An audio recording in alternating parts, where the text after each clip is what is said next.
I would caution Taiwanese businesses from increasing their FDI in China because we don't know what's going to happen, and you could easily lose that investment or. 来自美国的安东尼是位经济分析师。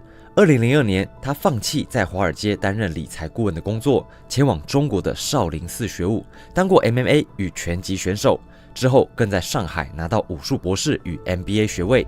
他对中国政经情况熟悉，曾有2本关于中国经济的著作。2019年，他被迫离开中国。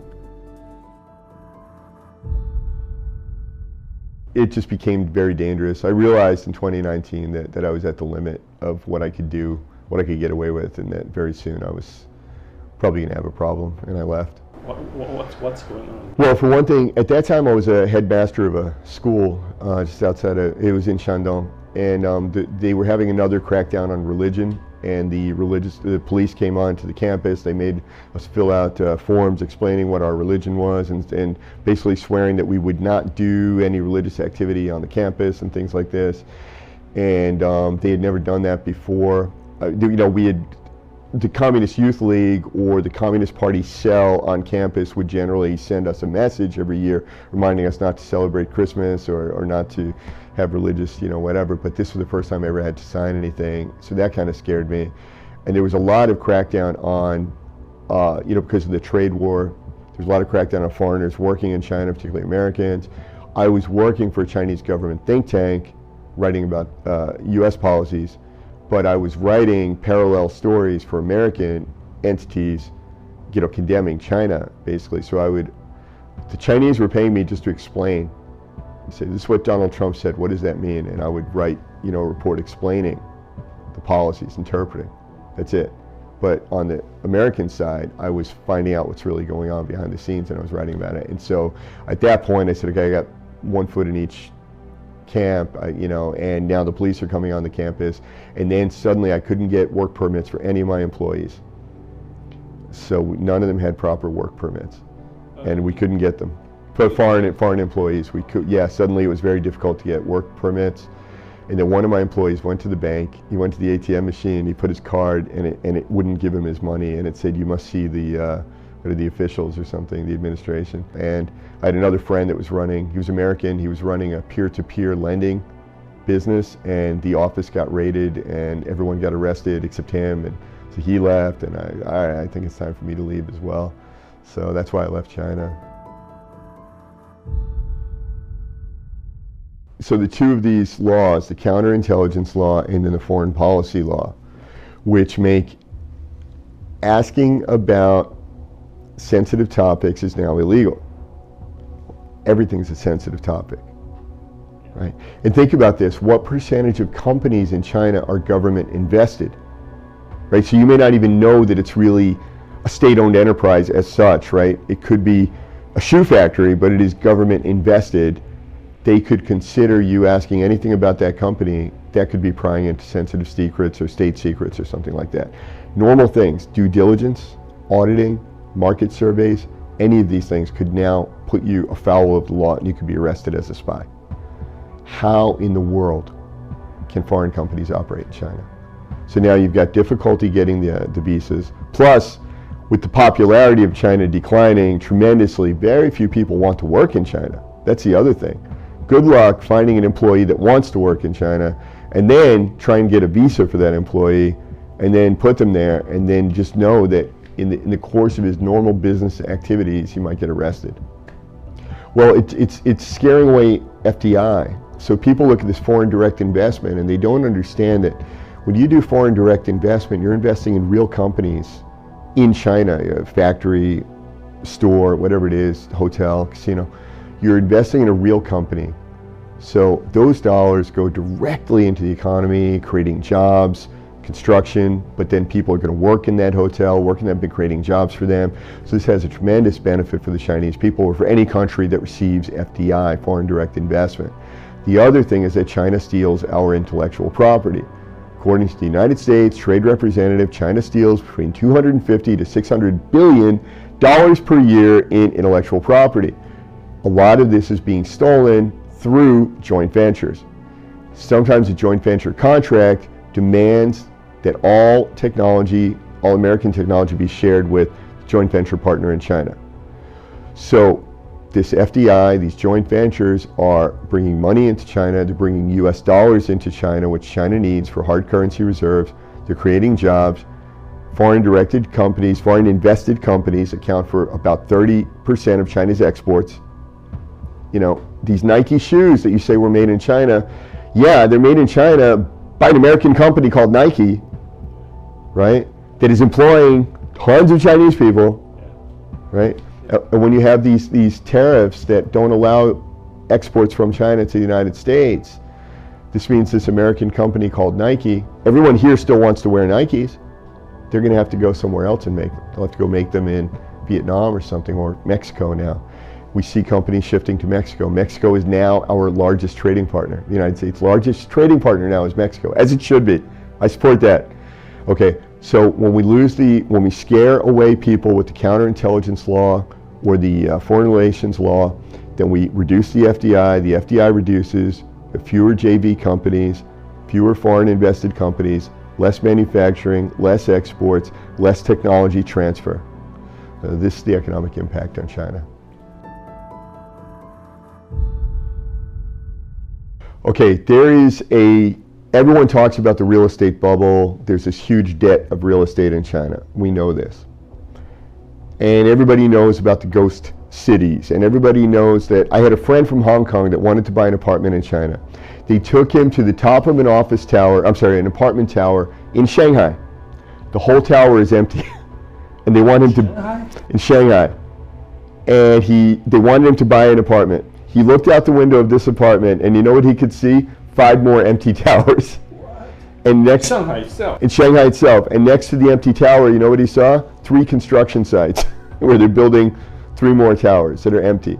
But Shanghai is one of the most prosperous cities. That's correct. And then he asked, how much is this apartment? And they wanted something like $250,000 US, like something insane like this. And my friend is like, so this is an empty apartment that nobody wanted to buy, next to the other empty apartments, and you're demanding $250,000. So he said no, and he didn't buy it. Okay, so people know these stories, but the piece everyone is missing is that in a capitalist economy, if that were the United States, if you have towers and towers of unoccupied, unsold apartments or office buildings, what will happen is the price will adjust. The price will keep dropping until people buy them. We call this clearing the market. And it's the same way if you were an entrepreneur and you were going to sell shoes, and you opened your shoe shop and you charged $100 for shoes and nobody bought them, the next day you would try $90, $80, until you reach some balance where you're happy with the price and you're selling a large enough volume. And if you don't reach a point where, wow, I can't sell for less than $60, but the people want me to sell for $50, you close and you go out of business. And that's how capitalism works. In China, there are price controls. Because we have central planning, the government does not want the price of real estate to plummet. Because 1, families have 2/3 of their total wealth is invested in property. If that property were to lose value, they would feel like their savings were wiped out. Their life savings is wiped out. They would blame the government. So we have to keep the price of apartments artificially high. That's number 1. Number 2, all of these apartments are built on credit. Right? So the basic model is that the construction company gets people to prepay the apartment that hasn't been built yet. They use this money to start these apartments, but they don't finish the apartments. They use this money to start the next one, and start the next one, and the next one, and they're constantly rolling over debt. They're getting bank debt to finish this apartment so these people can move in before they sue you or before they protest too much, and then you do the next one and the next one. So we have this massive building debt in real estate. When you take a loan at the bank, they don't just give you $1 billion or $100 million or millions. They don't give it to you. You have to have collateral. What's the collateral? Oh, the building is the collateral. How do we value the building? Oh, at the market price of the building. Who set the market price of the building? Right. So if they allowed, if tomorrow they removed the price cap on the building, or the price, it's called a price floor, means the lowest price you can sell the building. If they removed that price floor, what would happen in China tomorrow? The price of these buildings would drop by probably as much as 20 or 30%. The other issue, what I've been writing about a lot now, is the Chinese economy is in downward spiral, downward turn. So everyone asks, okay, but when China started their rise, 1978, 79, 80, when they started the rise, they were so poor, and they were able to grow the economy so well. Why can't Xi Jinping just do that now? Economy's in a downturn, just do what you did in 1980. The problem is, in 1980, the way that they grew the economy was they expanded FDI. In 1980, foreigners wanted to invest in China but weren't allowed to. So then they took away the government control that allowed investment. Today, you're allowed to invest in China all you want, but nobody wants to. Right? So that's one. Number two, the low labor cost. You had dirt cheap labor in China at that time. Maybe it was $10 a month or something. I don't know what it was. Right?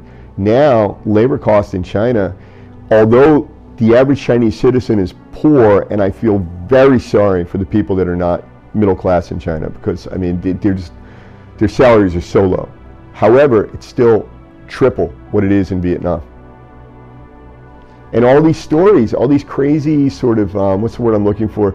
Sort of like stories, myths that people just repeat about themselves, like the Chinese. They're like, oh, we're the hardest working people. We never take a break. We never take a sick day. That's why the foreigners want us to work in their factories day and night. What do you think happens in Vietnam?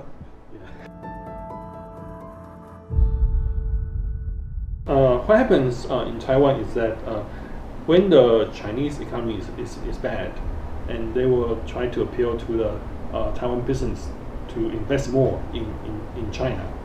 When the FDI of the Western world has decreased, they try to do that. And sometimes for a lot of people it works in China, in Taiwan. What would you say that to those business in Taiwan? Should they invest more in China now? Yeah, that's the irony is Taiwan is so small, but it's one of the largest investors, in mainland China. And I think it's because a lot of the older business people who have money, they don't speak English. Even in Taiwan, they don't necessarily speak English. They don't necessarily know a lot about the rest of the world. I don't mean that as an insult. I just mean that it's easier for them culturally and everything else. As much as it's advantage. Yeah. As much as they hate politically, maybe, but culturally, right? So yes, a lot of Taiwanese companies, but yeah, I mean, I would caution Taiwanese businesses from increasing their FDI in China, because we don't know what's going to happen, and you could easily lose that investment, or you're still subject to the sanctions or the tariffs. If you're going to manufacture in China and export to the United States, you're still subject to the sanctions and the tariffs. And I think the chip ban might be one of the things that will very much discourage specifically Taiwanese investment in mainland China. So most of the MMA fighters from China are Sanda fighters. They must be. They must be, yeah. They are Sanda. Most of them, I would say 80% or more, their background is Sanda rather than wrestling or Wushu Taolu or something like that. However, in my book, I talk a lot about why I believe that Chinese fighters will probably never be the dominant fighters in MMA, and it's just because MMA takes so much thinking, so much creativity. It's so different because every fighter has access to every technique. We study these fights. We watch the previous fights over and over, and we study them, and we come up with strategies and ideas and thinking. And there's so much fluidity. And in Chinese martial art, that's not what you learn. You learn very structured. Even in Sanda. Sanda maybe a little bit less, but even the best Sanda fighters in China usually start as children doing Wushu Taolu. So in Shaolin Temple and in the TU and the Wushao, they start the children very young, usually with Wushu Taolu, and then at some point they'll have a test after maybe 2 years. Oh, you're very good at Wushu Taolu, you continue at Wushu Taolu. Oh, you're not good at Wushu Taolu, you continue with Sanda. But the background, the basis of Wushu Taolu is wonderful because they have the flexibility, high kicks, jumps, movement, very good. Yeah. But they do not have the thinking that is necessary, the creative thinking that is necessary for MMA. Creative thinking? Yeah. Wow. When I go in an MMA fight and I see my opponent, I have to think, how will I fight this opponent? Because it'll be different than the previous opponent. I can't do the same thing with every opponent. Well, number one, by limiting access to information, you're automatically limiting creativity. Number two, because you're not allowed to discuss sensitive subjects, you're limiting creativity. If you look at Chinese TV, you go to China, you turn on the TV. There are a ton of singing shows, singing competition shows. And the reason why, that's one of the only things that can get past the censors. There's nothing controversial, singing, and it's just ridiculous. And then you have the shows about how China defeated Japan in World War II single-handedly. There's a lot of those shows.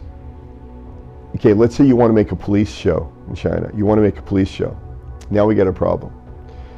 What are the themes of police shows? Well, one is the police fight the bad guys. That should get past the censors. Well, no, because then you're admitting that there are bad guys in China. Okay, what other kind of police shows? I know, there's a corrupt policeman and the good policeman rats out the corrupt police.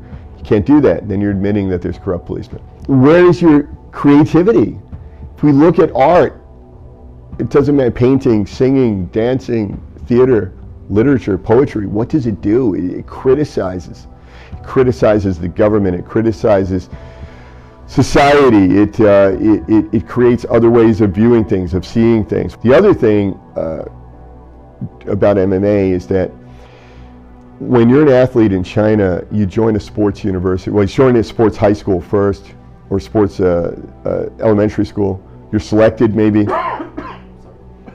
You're selected for that school, or your parents send you to that school, and every minute of every day is planned. Your training is planned, your eating, your sleeping is planned for you, your competitions are planned for you. And if you're good, you continue at a sports university or the Olympic team, but everything is done for you.